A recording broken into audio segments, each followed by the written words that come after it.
Let me get straight to the point here. Sea of Stars is easily one of the best games and RPGs to come out of 2023, and with how absolutely stacked this year's been with its releases, I don't say that lightly. Developed by Sabotage, Sea of Stars is a retro-inspired RPG that was successfully funded on Kickstarter back in 2020 and serves as a distant prequel for their previous game, The Messenger, which despite having bought twice, I haven't actually gotten around to playing yet.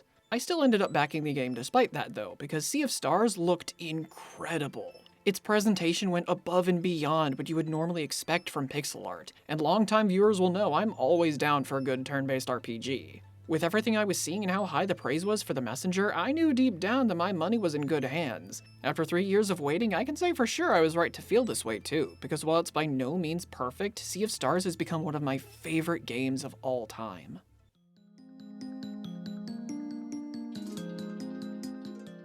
Set sometime after a being known as the Fleshmancer left the world, our story revolves around two solstice warriors called Zale and Valir. Solstice warriors are people who, thanks to being born during the summer or winter solstice, are blessed with the ability to use solar or lunar magic. See, the reason this is a big deal is because during an eclipse, these magics are the only weakness of the Dwellers, monstrous creations of the Fleshmancer that, if left alone long enough, will become a world eater and do exactly what the name suggests. The story of Zale, Valir, and really the whole party's quest to finally cleanse the world of the Fleshmancer's influence was something I really enjoyed. That being said though, our main duo is unfortunately one of the weaker aspects for the story.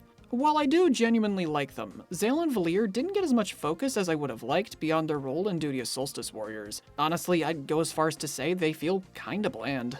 I really want to love them because this game is incredible, and they did have some genuinely good moments, but there's unfortunately just not quite enough here for me. And then by contrast we have Garl.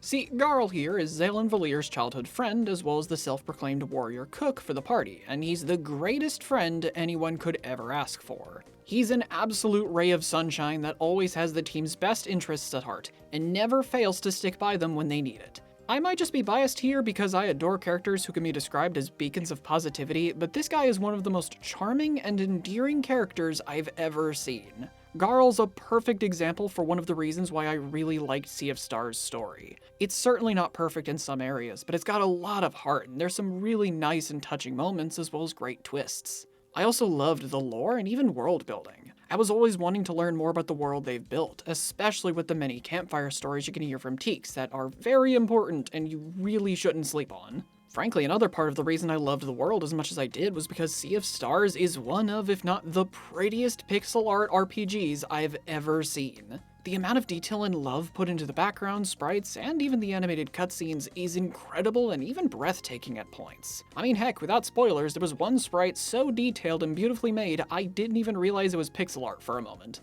I gotta give some praise to the lighting as well. The blue and orange glows from our protagonists in darker areas and other parts of the game were a very lovely touch. I think what's by far the biggest praise I have to give to Sea of Stars though is easily its gameplay, because this is right up there with Chained Echoes for one of the most brilliantly designed turn-based combat systems I've seen.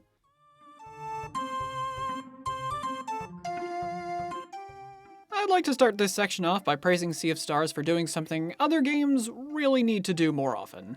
Like in any RPG, there's plenty of chests and side activities to find and do. There's a grand total of 187 chests in it to find, 23 different kinds of fish to catch, and 10 champions for a really fun and kind of addicting minigame called Wheels that you can challenge. That can be a lot to keep track of, so by finding 27 of the 60 rainbow conches in the game and turning them into this little girl in Dakari Village, you can get yourself a special relic called the Falcon-Eyed Parrot. We'll talk more about relics in a bit, but what this lets you do is when looking at the map, you can select an area and the parrot will let you know exactly what you're missing and what part of the region it's in. More games, especially larger ones in RPGs, seriously need to have something like this. It's not totally perfect here since it won't tell you how much of a thing is left, but I feel so much more inclined to go back and clean out areas when it doesn't feel like I have to actively comb every inch of the world to find what I missed. Heck, while writing this script, I actually found it in myself to try and 100% the game on my own time, which isn't something I normally have the patience for in RPGs and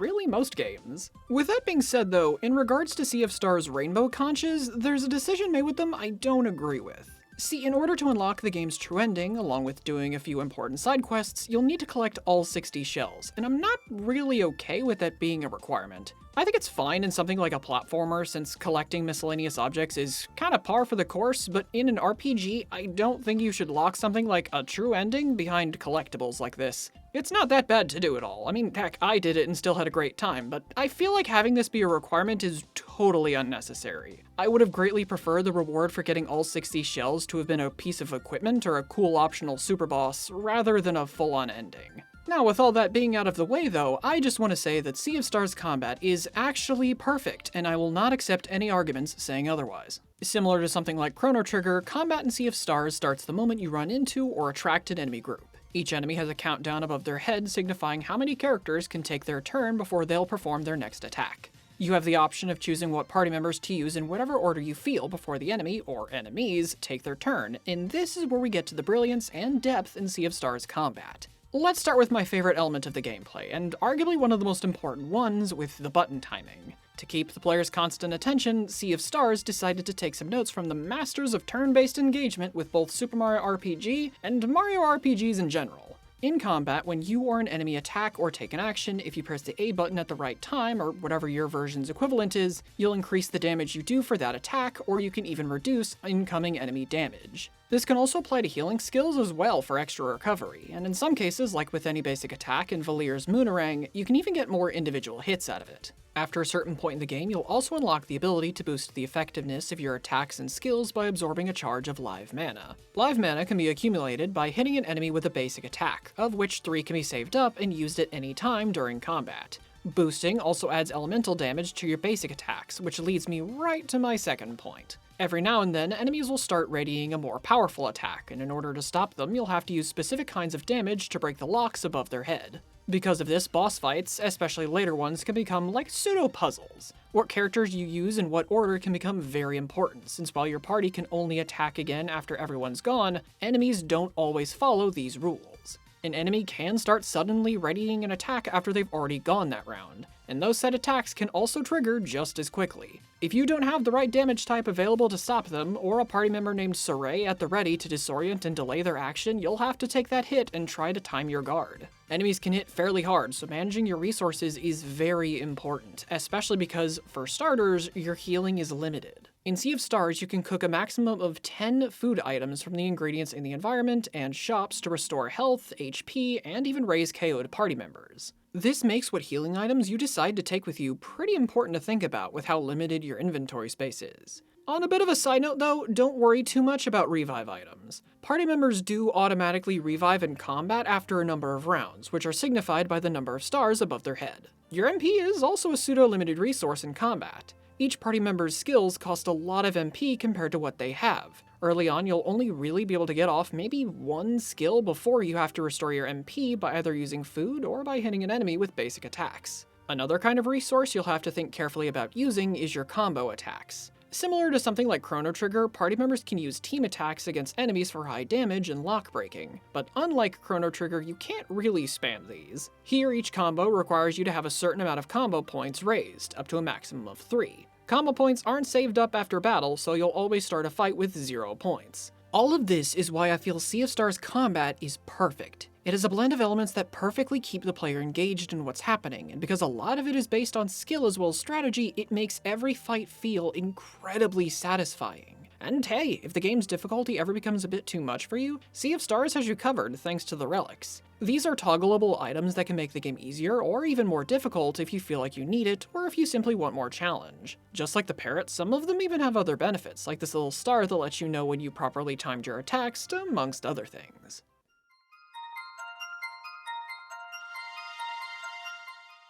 Now, I'm not 100% sure if Sea of Stars is straight up my personal game of the year yet, because Jesus, this year has been incredible, but at the very least, this is definitely my personal favorite RPG of 2023. It's absolutely amazing to look at and listen to, and it has easily one of the best and one of my new favorite combat systems in a turn-based RPG. And on a quick side note, in case the devs are watching this, I'd totally play a standalone release for the Wheels minigame, just saying. I may have a few issues with the protagonists, but I did really enjoy the story overall, and I would love to play more games set in the world Sabotage has built. As a Kickstarter-funded game, Sea of Stars is easily one of the best ones, and it's totally worth your time. Frankly, I can't wait until the Throes of the Watchmaker DLC comes out so I have an excuse to play more of this masterpiece of a game. Now if you'll excuse me, I'm going to play The Messenger. Before that though, as always, thank you all for watching, like and subscribe if you enjoyed the video, consider supporting me on Patreon or by becoming a member of the channel, and I hope you all have a nice day.